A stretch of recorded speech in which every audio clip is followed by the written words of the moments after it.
Ah, very fun. There's a UU minister who's not quite as old as I am, but an older person who does figures, ice dancing, I think. Fascinating. Did you know that? I'm sorry? I'm a mere youth. Thank you. James, you don't know how old I am. Oh, I did.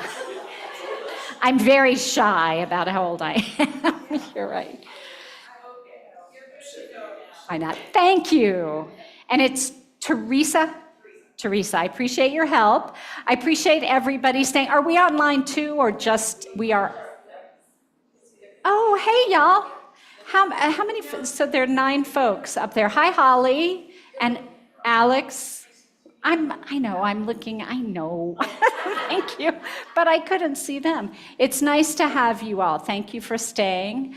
And I hope that, Teresa, you'd be able to give us questions if they put them in the chat. I'd like to just share kind of a little history. Here's what we do, here's how we do it, and tell a few stories to try to illustrate what it is we do. But stop me at any time. I'm happy to engage around any of it, and really more as interested in anything as I'm as interested in what you wonder about. That would be my first choice of what to do. So I'll start with this, and then if we just run off in another direction, that's absolutely fine. Sound okay? Welcome, thanks for coming. So I have the little clicker, so let me get that. And thank you to Teresa for all of her help.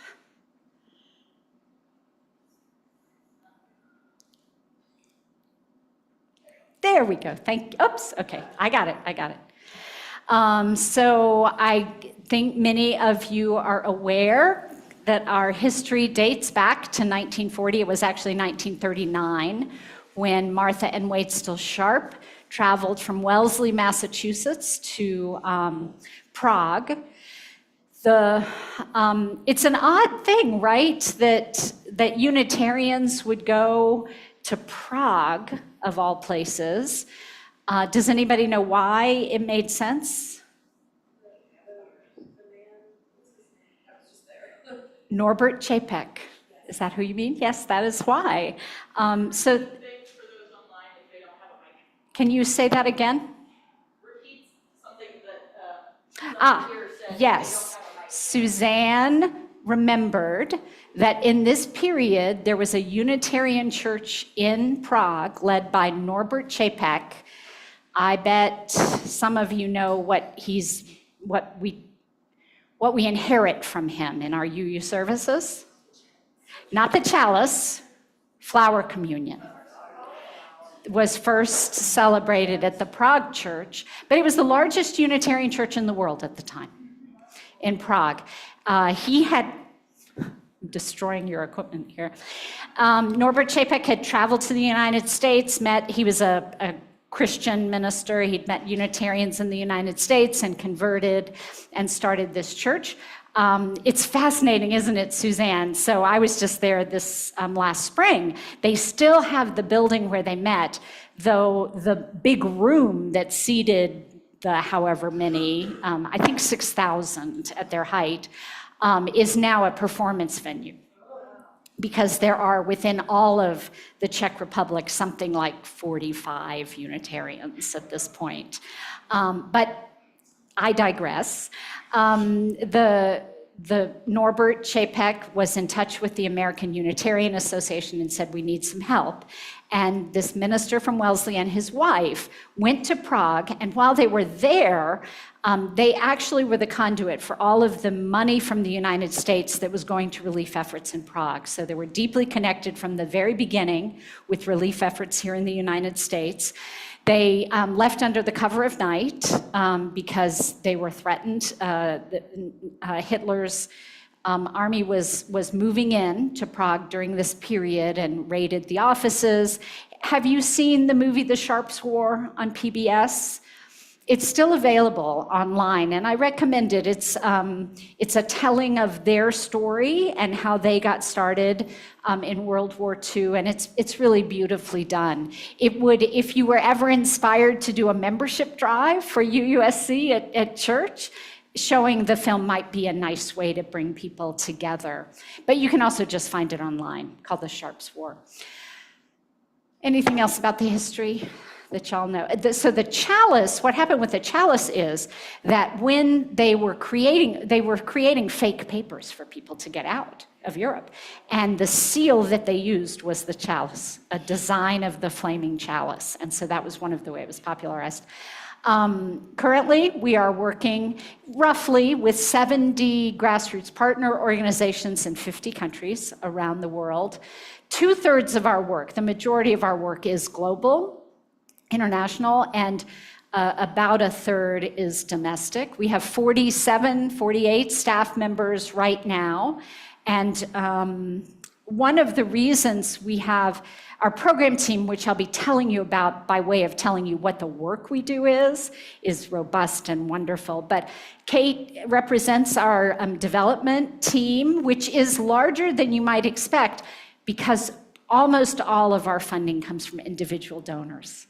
And so it's a lot of work to stay in touch with, to communicate with, to maintain good relationships with all the many people around the United States, primarily, who make our work possible. So I'm really grateful to have Kate here today. Kate's been at UUSC 11 years, almost twice, yeah, so twice as long as I have.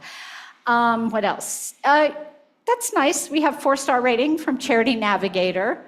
I take issue with some of the ways they make judgments about what's a good charity and what's not a good charity, but I'm glad we do well. Primarily, we're proud of our financial transparency, and there's something else they do, but just really transparency of our work and our impact and that kind of thing results in that rating. Oops. So what we do. So it's wild, right, to have a mission that is to advance human rights globally, to make sure everybody in the world has access to their human rights. So we are strategic in how we think about that. And what we are trying to do is find the ways that we can most effectively, as a relatively small organization, affect change.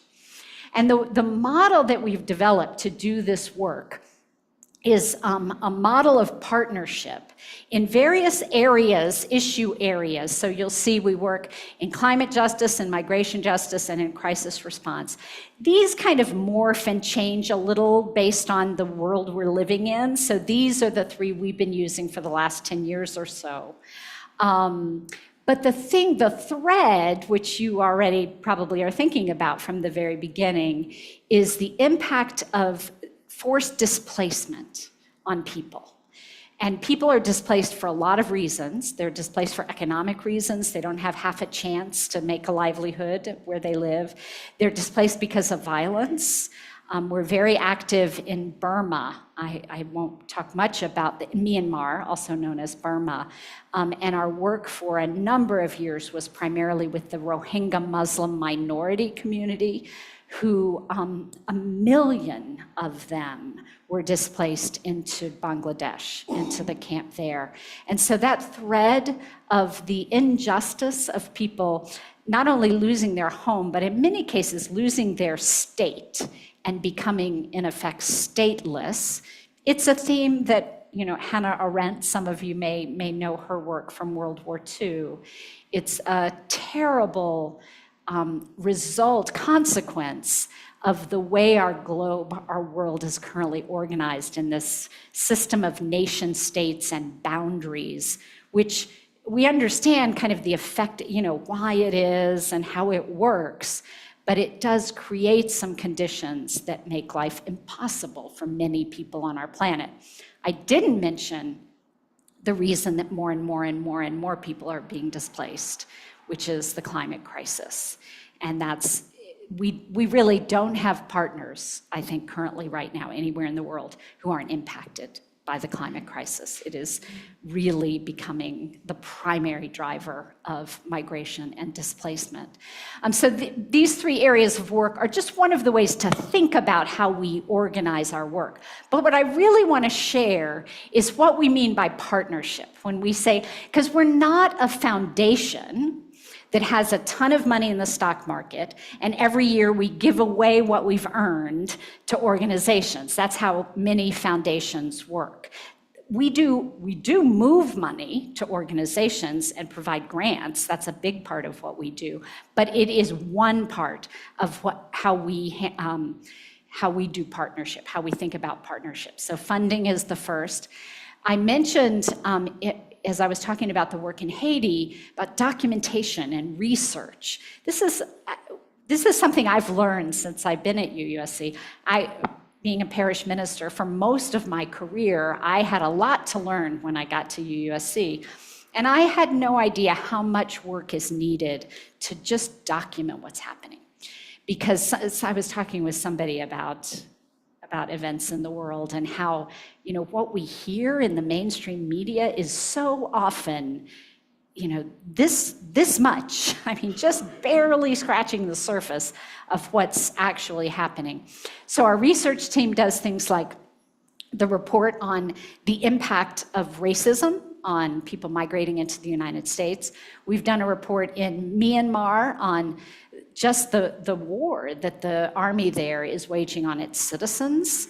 And all of our work in partnership arises from what the partners tell us they need. So that's a really important principle for our work, is that we're not sitting in Cambridge thinking, well, it would be interesting to know this or that, and we think that might solve the problem. That's not how we make decisions about what we do. We receive requests from our partners about what they need to achieve their goals. Activism and advocacy is a critical part of our partnerships. So I'll tell you a story in a minute that will really exemplify this.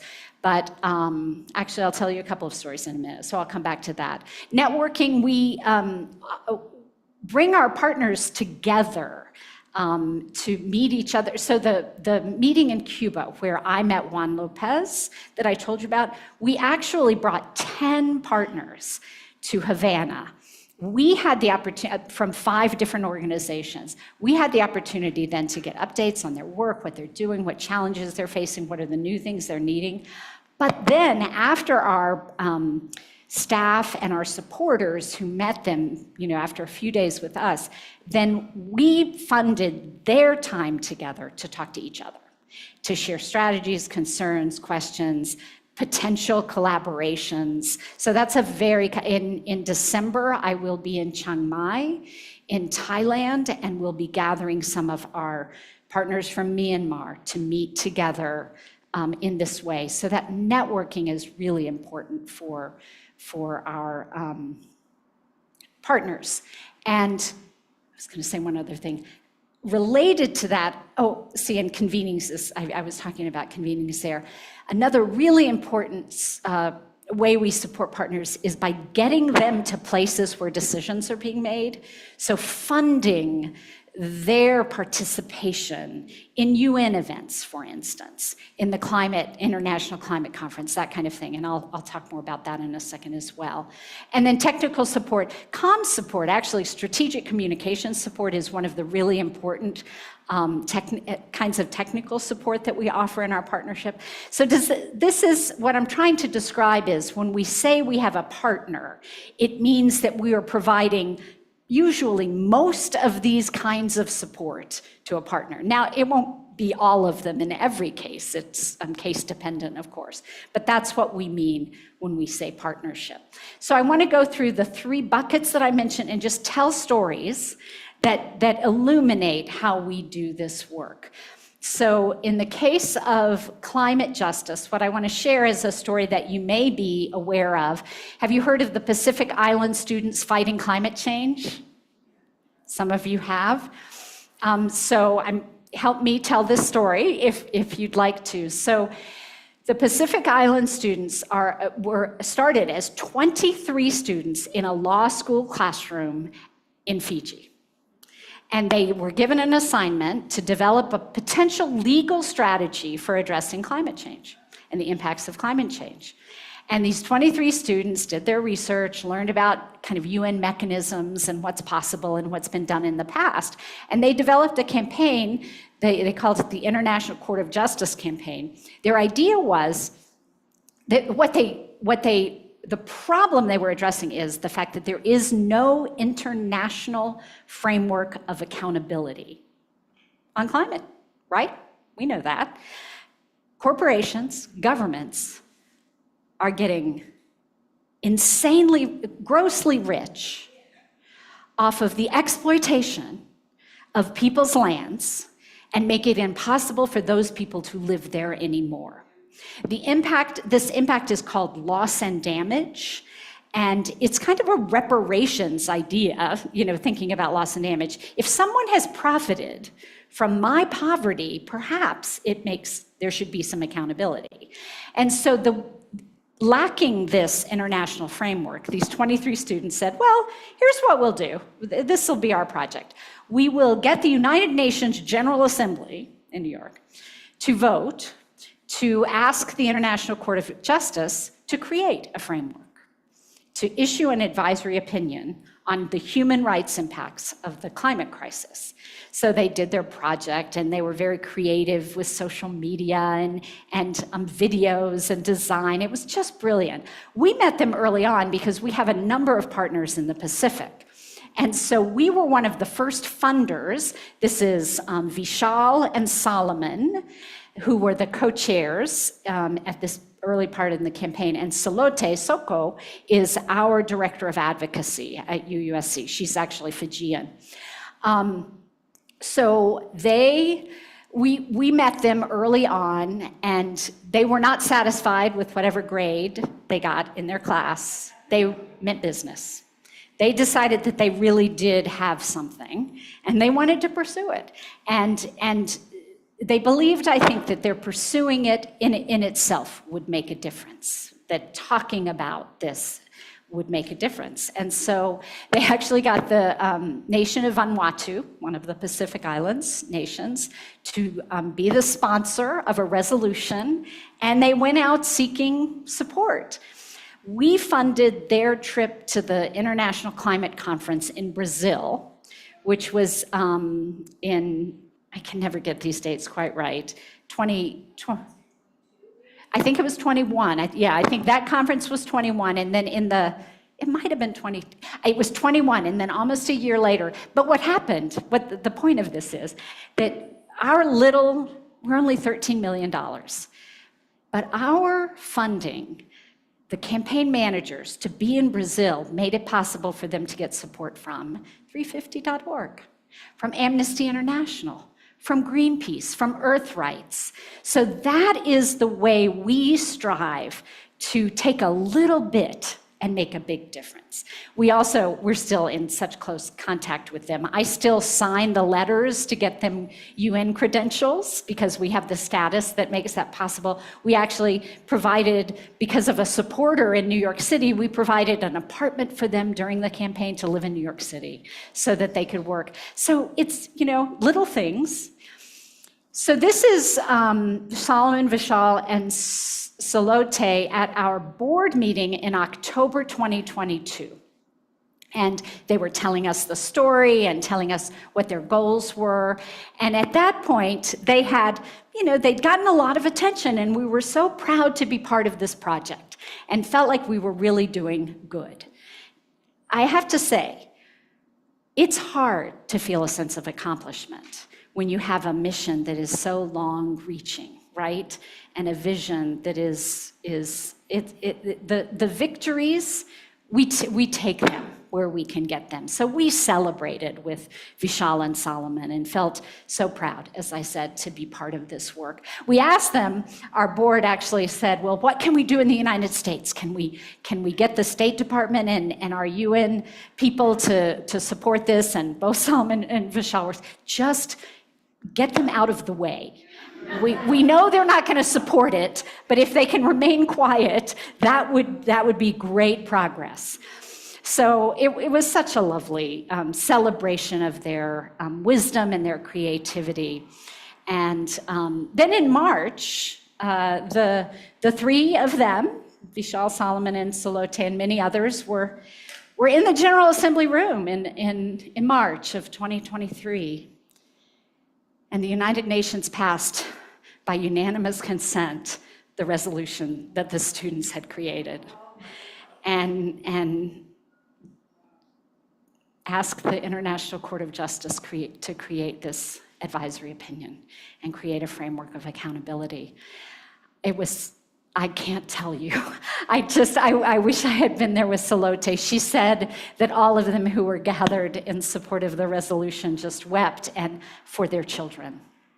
Salote was a relatively new mother. She's just had her second. We're missing her right now as she's on leave. But we're so proud to be part of the work of a group of young adults who know their power and who will not stop despite the odds against them.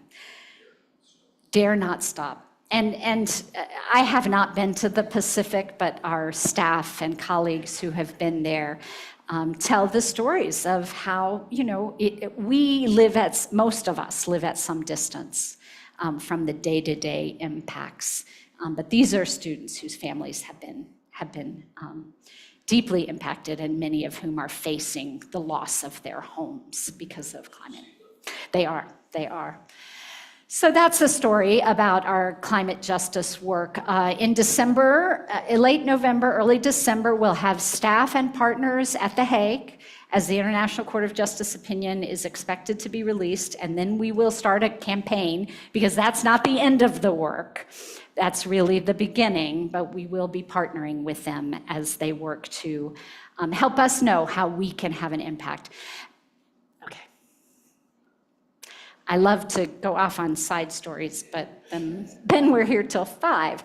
Our migrant justice work has been primarily, over the last years, focused in Central America, and really focusing on what are grassroots groups needing to create the conditions that make it possible for people to stay. How can we help people as they make the journey when they are not able to stay home to migrate, and then providing support for people who are seeking asylum.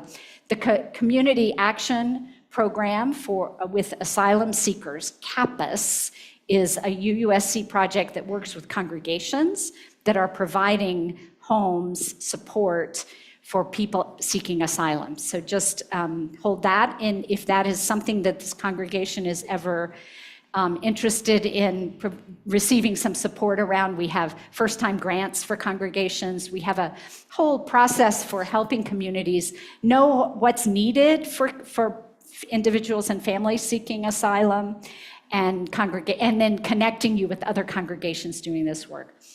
I'm sad to say that work has expanded to include internally displaced people in the United States. I didn't know there would ever be internally displaced people in the United States, but a trans person living in Missouri can't get medical care. A family with a trans child in Texas is made illegal. Their physicians would be criminalized for providing medical care. And so our CAPAS program is also working with congregations to help when families and individuals need help to relocate themselves to a state like Washington, which would be a safer place for them and their family. That's Juan in the middle, Juan Jose, who I told you thank you, Juan Antonio Lopez, who I told you about this morning among colleagues of his from FSAR. The white woman is Lindsay. She's one of our staff who's in close relationship with them. The story to share from this is actually a story about one of the ways that we provided support for partners with advocacy. It was before COVID, it was pre-COVID, we actually got a call from this group and also another group nearby that there were 6 people who'd been arrested for protesting the illegal mining that was going on. And they were to be in court in a few days. And they called and said, is there any way somebody could come and be in the courtroom? Having international presence makes a tremendous difference. And our colleague who's now retired, Reverend Kathleen McTeague, was able to just book a flight and be there in 36, 48 hours. She was in the courtroom. And while she was there, she was doing what was needed, which was tweeting about what was happening. And she actually got the attention of Senator Merkley from Oregon, who retweeted Kathleen's tweet about the trial. And she passed the phone around and got a lot of attention, and the judge said, what's happening? What's going on? So we were actually able in the courtroom to share with the judge that, oh, nothing, a US senator is tweeting about the trial that's happening right now. So that's the kind of advocate, that's a pretty dramatic example, obviously, of what's possible. But we also really hope to do some advocacy related to Juan's murder. And we're hoping to make a trip and take a delegation, including members of Congress, to visit the site and learn more. Juan is not the first person in the community to be murdered. And we really need to help draw international attention in order for there to be accountability. His colleagues, 2 colleagues were killed a little over a year ago, and the investigation reported that it had been a mugging. Nothing was stolen, but it had been a mugging. So that's what we expect. Then the third area of our work that I'll just share briefly about is crisis response. This is something UUSC is really well known for in the congregations. I think when there's an international crisis in the world, we hear, is UUSC going to be there? And most of the time the answer is no. Right? Because we're a small organization, we have deep commitments around the world that we are long-term commitments. We're not a fly-by-night humanitarian response organization. But sometimes we are able to build the support that we need to make a meaningful response.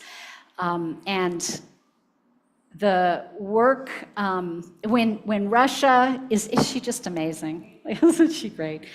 So when the full-scale invasion of Ukraine happened, we got these calls. Is UUSC going to respond?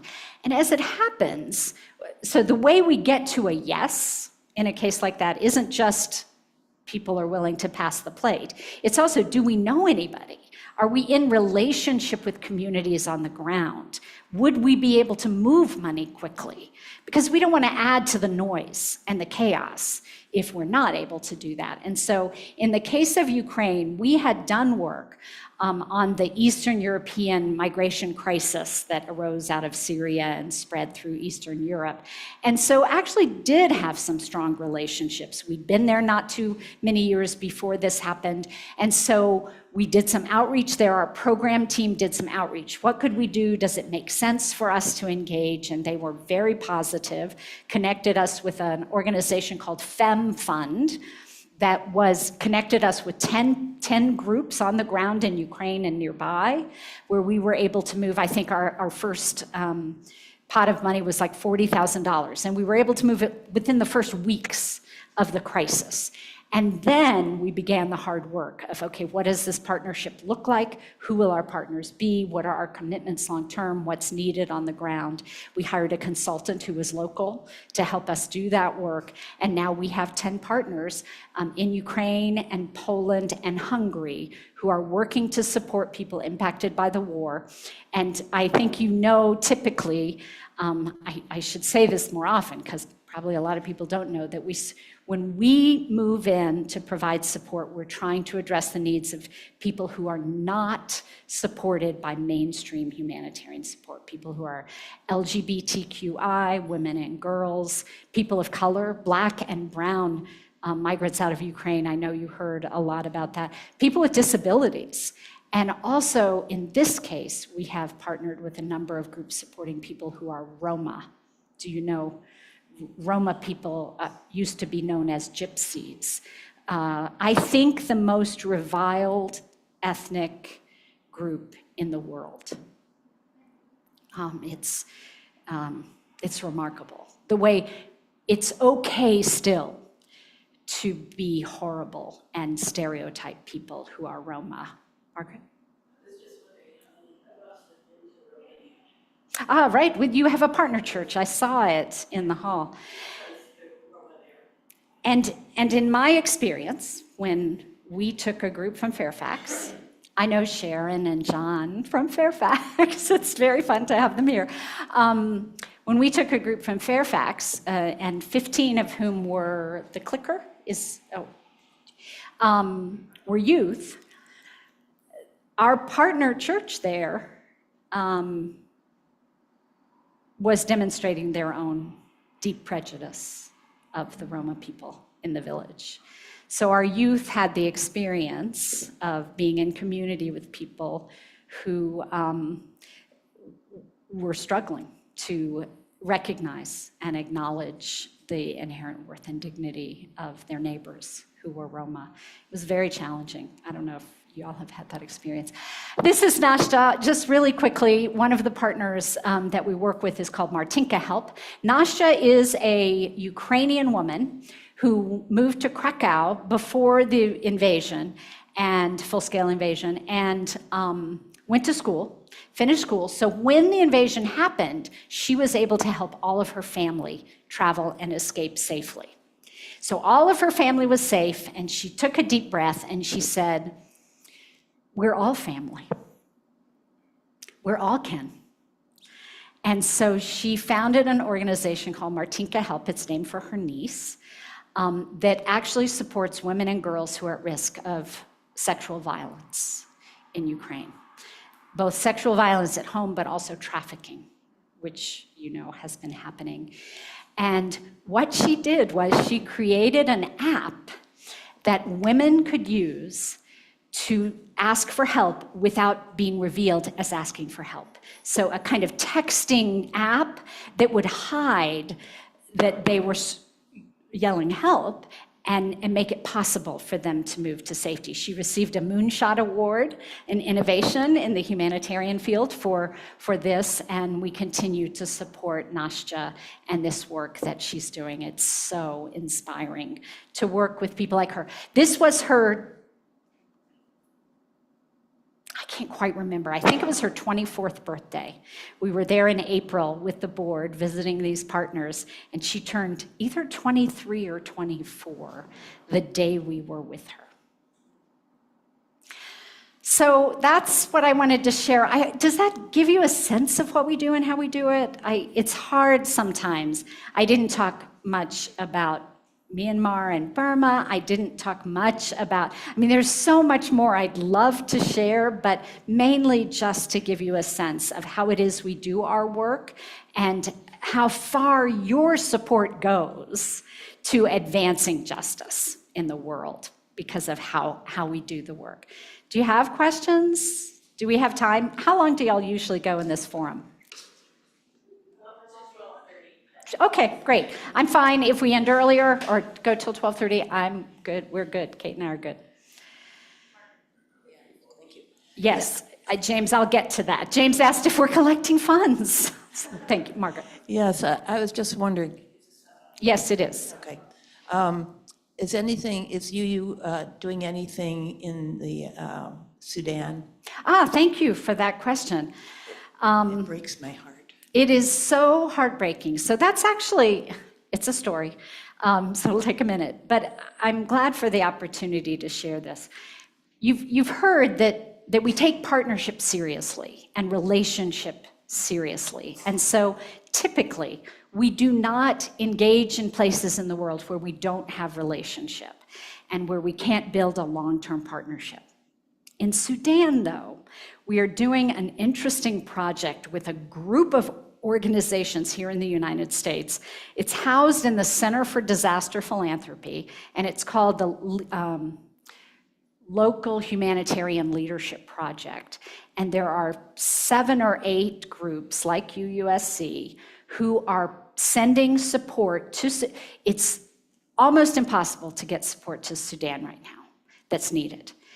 But there are groups on the ground, mutual aid groups called emergency response rooms, who are doing this very local work, just really neighbor to neighbor kind of work. And so through the Center for Disaster Philanthropy, we have partnered to get millions of dollars. I think we've committed $2 million, not us. We're a small part, but the Ford Foundation is part of it. So, when you partner, you can make amazing things happen. And so we recently became part of this local humanitarian leadership group, and the Sudan grant is kind of what we're trying out to see. And just 2 weeks ago, I was in New York City during United Nations General Assembly, and we usually help our partners do forums and things like that. But we also got invited to the Clinton Global Initiative meeting, which happens in New York every year during UN. And we're there for 2 days. And during those 2 days, they feature innovative projects that are happening. And so our coalition was invited to be on the stage and for Chelsea Clinton to tell the story of what we're doing and invite other groups to be involved. So we're really excited about this as a kind of, a lot of philanthropy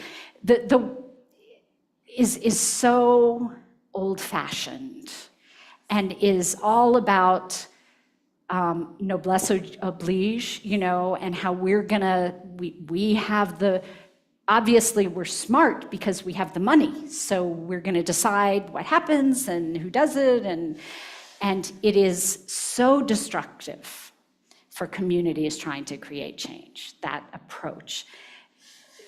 There is a pretty significant movement in philanthropy to shift that. UUSC has been on the cutting edge of that, and we do see it as one of our roles in the kind of universe of international NGOs to help show how effective local leadership is and how much difference it makes when money goes straight to the grassroots. It's a slow process of change, but we're gonna stick with it, and we're excited to see that there really is movement around Sudan. If I may, I thought you were gonna ask about Gaza, and I think it would be negligent not to say something. There was another terrible bombing in northern Gaza this morning. 2-3 years ago, UUSC came out and said, we don't have relationships in the Middle East, so we don't have partnerships there. And 2.5-3 years ago, Israel started putting constraints on civil society organizations that are like peacemaking organizations and humanitarian organizations. And so when that happens, we are speaking up and saying civil society needs to be able to operate freely in set contexts, especially where there's this much violence. And so we spoke out about that. And at the same time, there was all this funding then and now going to Israel for weapons of war from the United States. And so we also called for a shift in that, for the United States to stop funding the military in Israel.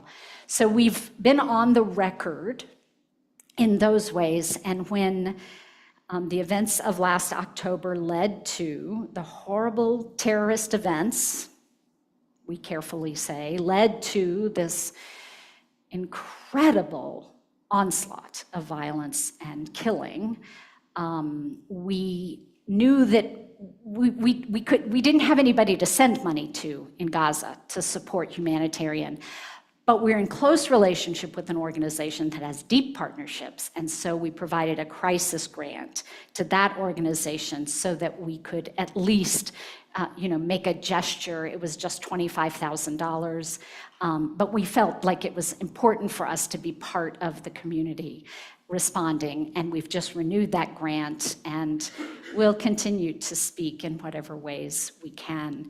It's painful not to have partners there, and one of the a piece of the work that's so important there is resisting the way people and groups are criminalized for speaking out, which has been happening for so long and continues to happen. So and let me tie that back home, because that is the one of the major ways that nationalism, and often religious nationalism, it's very often Christian nationalism, but in Myanmar it's Buddhist nationalism, that it works is that there's a silencing of civil society, and even individual civic protest. That's happening in the United States. And we can speak from the experience our own organization has had already, which is that we cannot receive donations anymore from state employees in Texas, because the state does not allow our organization to receive those kind of payroll donations because we support people who are trans. And that's just one example of the ways governments are starting in the United States as well to restrict freedom of expression and civil society support, mutual aid. We're going to be watching that. This election is critical, and as we all know, but it's really critical for civil society here in the United States, just as many elections have been around the world. Hi, is there somebody online who, I'm sorry that I haven't been looking up at you, forgive me for that. Is there someone online with a question or a comment you'd like to share? Thanks, James. Thank you for being here. I appreciate it. Yes, what was her name? Her name was Julianne. Julianne, we hold her memory. Thank you so much, James. Thank you very much, appreciate it. What about online? Any comments or questions? Nope, okay, cool. Suzanne, thank you. I was just, hold on one second. Yep, it's a good idea.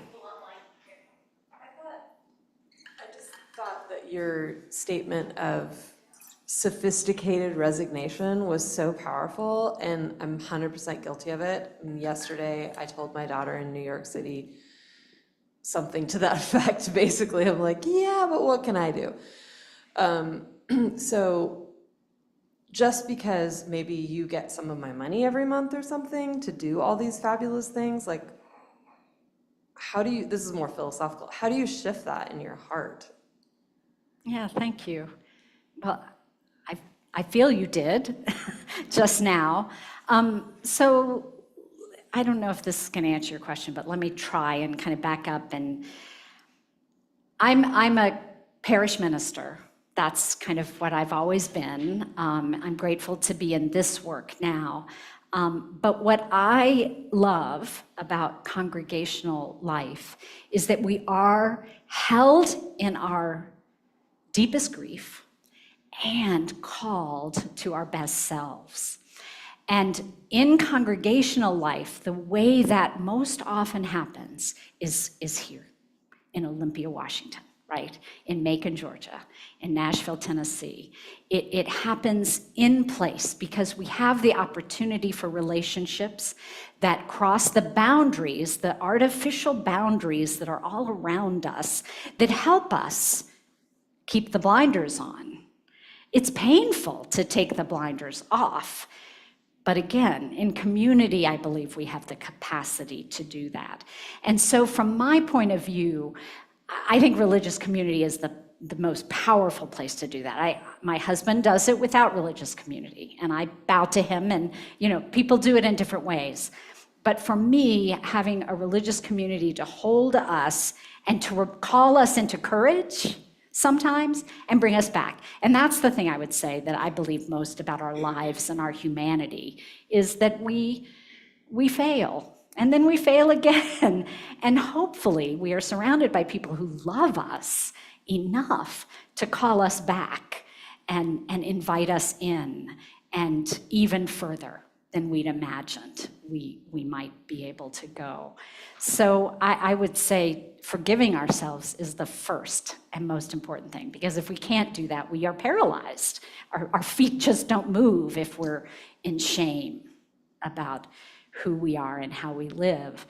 But if we can hold our own forgiveness and the wisdom and courage of the people around us, I think we get called back again and again. So, and in terms of a congregation's justice, I've heard that there's a long history of engagement with the community here, and that you're looking for new ways to be deeply involved in partnerships in the community. So I really encourage you, and I hope that as you are digging these roots here and building these connections and relationships here, that our work will be an inspiration for the larger whole, and that you will be both locally deeply in relationship, but also aware and engaged globally.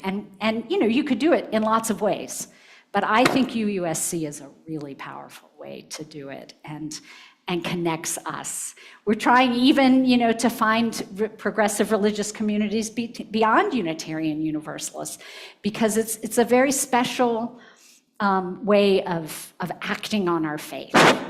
Sorry about that. And we hope to be part of what keeps all of us feeling like we're doing what we can.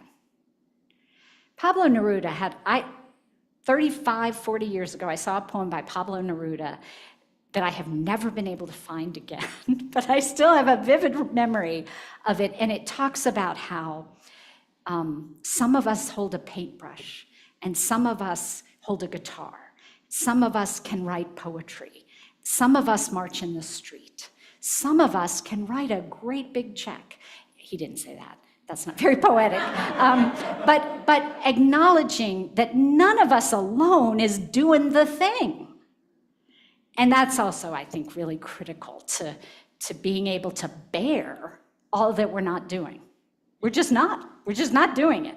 But you're doing a piece I'm not doing, Suzanne, and I give thanks for that. Bearing it is the part I'm talking about, because like we all saw, maybe someone else, maybe other people saw that news this morning, and I noticed some UU churches have like a brief forum before that talks about current events, and I thought, like, you can come together and be like, wow, that was heavy, like, how do I move on from that?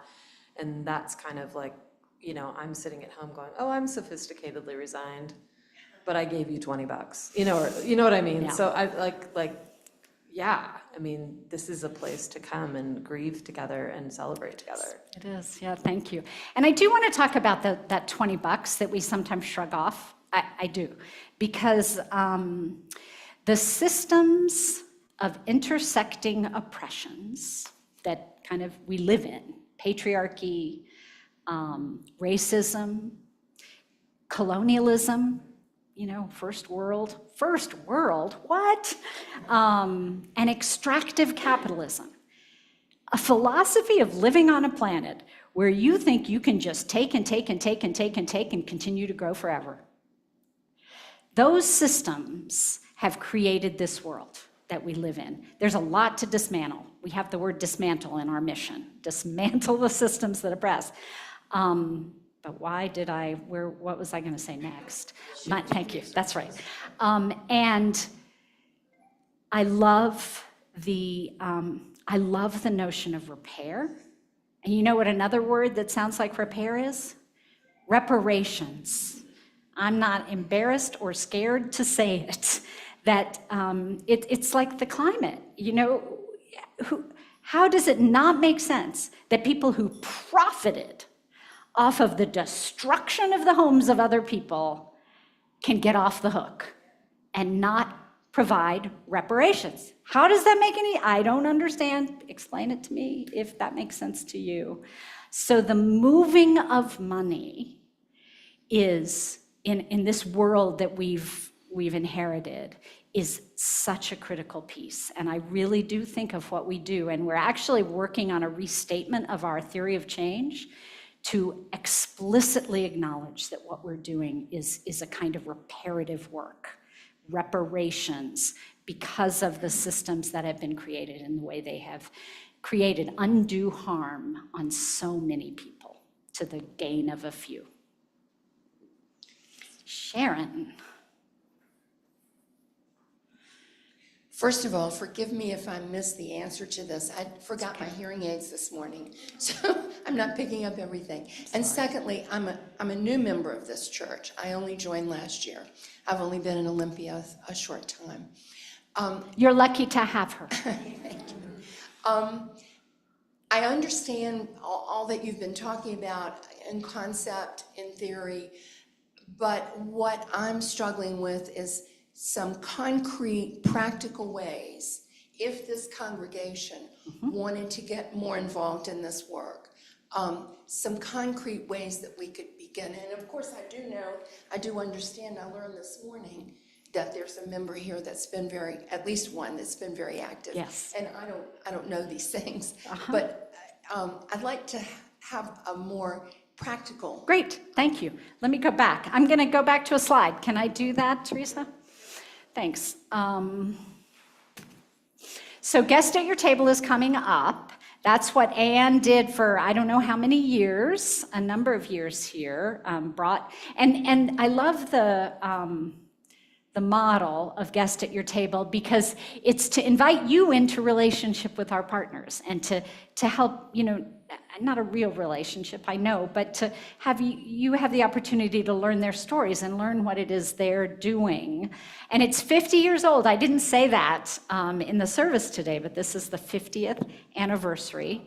Although someone spoke to me, not someone in this room, someone who is 75 years old told me that when she was a child, they had a little glass vase at her church and the kids put coins in it.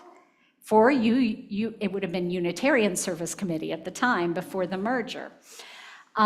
So guest at your table it's like a membership drive for us, but it's also a way, hopefully, to bring along our young people in understanding what we mean by doing justice and what it might look like to do justice. So really, guest at your table, I wish that every congregation did it, and if it can be part of a membership drive to really increase, so 14% of members of OUUC are also members of UUSC. What do you think we could get to? Is 100% too high a goal? No.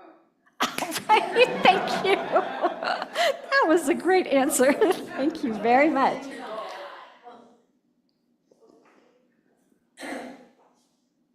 Well, what does it mean to be a member? It means that you are providing financial support for this work. That is this piece of it. That is exactly what it means. It also means that because you're a member, you're going to get emails and letters from us. And when we create our campaign for Juan to bring his murderers to account, we're going to ask you to write letters to senators. And we're going to ask you to participate in that. We don't always have actions like that are so concrete, but often we do. Sometimes we'll do the kind of petition-y thing that organizations do. That's not nothing, but this kind of campaign is the kind that we really love to get people deeply involved with. Another way is CAPAS, Sharon, and that asylum. So if you're doing that kind of work here locally, joining our CAPAS network is a way to be very actively involved. The UU College of Social Justice is actually a joint venture between the UUA and UUSC. Did you catch that UUSC isn't the UUA? UUSC doesn't get money from the UUA.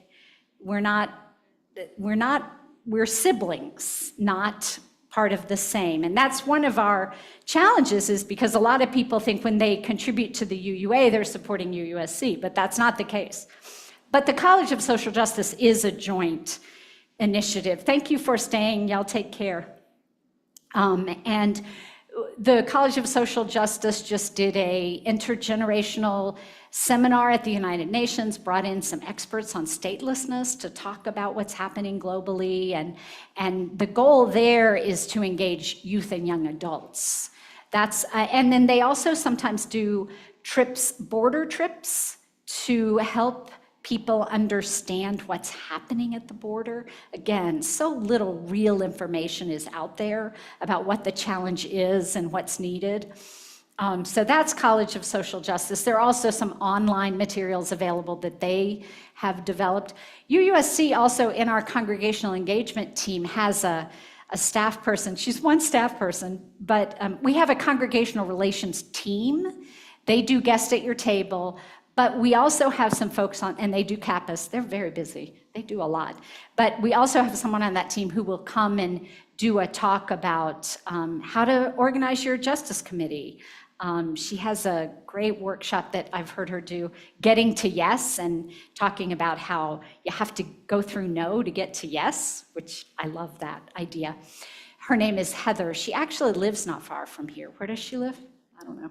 We don't know where she lives. She just moved here from Boston, but not far from here. So she's a great resource.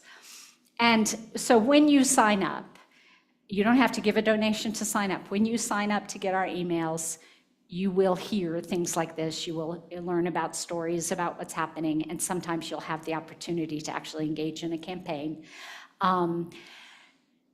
Keeper of the Flame, I love to share about because that's our legacy society. So when folks are doing their legacy intentions, their planned giving plans, we invite you and encourage you. If I'm sure that this congregation is a part of your plan, but we would love to be considered as well as a beneficiary of your financial legacy. It's actually an incredible way we receive support, and what really amazes me is how often we'll receive a significant and generous bequest from someone who we've gotten, little gifts from time to time. We really didn't know these people, but they have been holding us in their hearts, and it means so much. So that's becoming a Keeper of the Flame. We really appreciate monthly gifts. John Oliver and Sharon Harrell are monthly donors, and I know some of the rest of you are as well. But John shared, I hope you don't mind, when he was coming in, you should remind people about inflation. Because what happens is, right, you sign up as a monthly giver, and 3 years later, you realize, wait a minute, my gift isn't doing as much. So love monthly donors. We really appreciate that kind of support. And we have a group of very generous supporters, and it's a significant size group because many of us are able to do a little bit more, or a lot more, who give $5,000 a year to UUSC, and this is called our Stewardship Circle. And they're the ones who, some of them traveled with us to Cuba to visit Juan and the other partners who were there. And we gather with them yearly to meet and talk about the work. We also do for monthly givers, we often do a phone call to talk about, an update in this part of the world or that part of the world. So we try to provide opportunities to keep people up to date on what's happening. And one more thing about the financial piece is that if your gift is $150 or more, it will be matched by the Veach Foundation in New York. And so that's during Guest at Your Table, that's one of the things I should mention that to Sarah, that if we can get that word out during Guest at Your Table, because I know a lot of people might, do a $50 check, but if they knew that a $150 check would be matched, that's really a help to us. So those are some of the ways, financial and otherwise. Do you have the mic? Great. Yes, I do. It's UU College of, I have two questions. Social Justice, is that a physical place? Or It is not. It's a staff team. Okay. The other one with regard to donations, don't forget to remind people about their RMD. Thank you. Please remind them, Margaret. If you're retired and you have to take a certain age and you have to take a certain amount of money out, give it directly to your charities because then it's tax-free. We appreciate it very much. So it's 12:30. Is there one last question? Y'all are so dear to stay through a service and then a forum too. I really appreciate it. I hope that our relationship, UUSC and OUUC, will continue to grow and deepen. And thank you. I really do mean thank you to Anne. Congregations do Guest at Your Table for a while and then it wears off, and what it needs is a champion, and Anne was that for many years here. And really normally, Normally, when I'm at congregations, they know a great deal less than this congregation knows about UUSC, so there were a lot. And so now we need to convert them to members as well. Thank you all so much. Hope you have a lovely Sunday. And thank you, Teresa. And thanks online. Bye, y'all. I have a sign-up sheet at the table if anyone wants to be on our email